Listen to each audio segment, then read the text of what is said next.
আসসালামু আলাইকুম। Hello everyone, কেমন আছেন সবাই? খুবই সুন্দর একটি ভিডিও নিয়ে চলে আসলাম।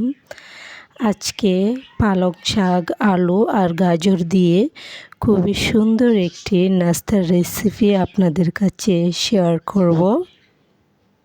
তার জন্য আমি এখানে একটি আলু নিয়েছি। আলুটা ভালো করে গ্রেট করে নিচ্ছি। দেখতে পাচ্ছেন আলুটা আমি খুব সুন্দর করে গ্রেট করে নিচ্ছি। তারপর একটা গাজর নিয়েছি, গাজরটাও আমি ভালো করে গ্রেট করে নেব। আমার এখানে গ্রেট করা শেষ, ভালো করে আমি গ্রেট করে নিয়েছি। তারপর আমার যা লাগবে সেটা হচ্ছে পালং শাক। আমি পালং শাক নিয়েছি। আমি এখানে অল্প পালং শাক নিয়েছি।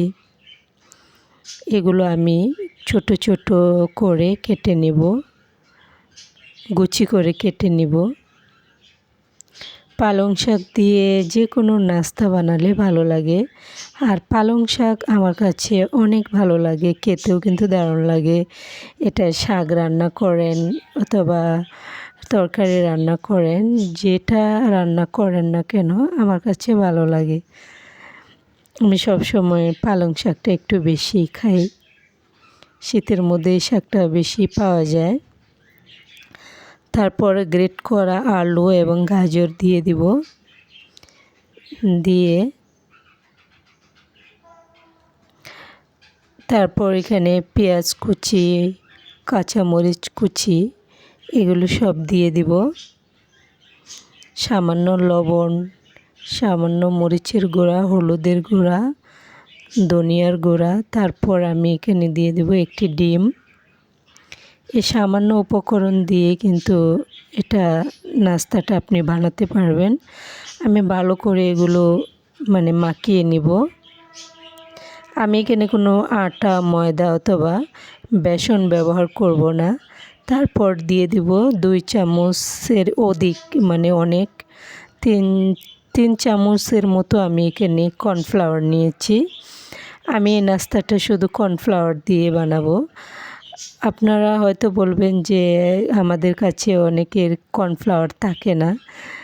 কর্নফ্লাওয়ার ছাড়াও কিন্তু এই নাস্তাটা আপনারা বানাতে পারবেন বেসন অথবা ময়দা দিয়েও নাস্তাটা অনেক মজার হয়। আর আমি কর্নফ্লাওয়ার দিয়েছি কারণ কর্নফ্লাওয়ার দিয়ে নাস্তা বানালে নাস্তাটা একটু মুচমুচে হয়, খেতেও ভালো লাগে।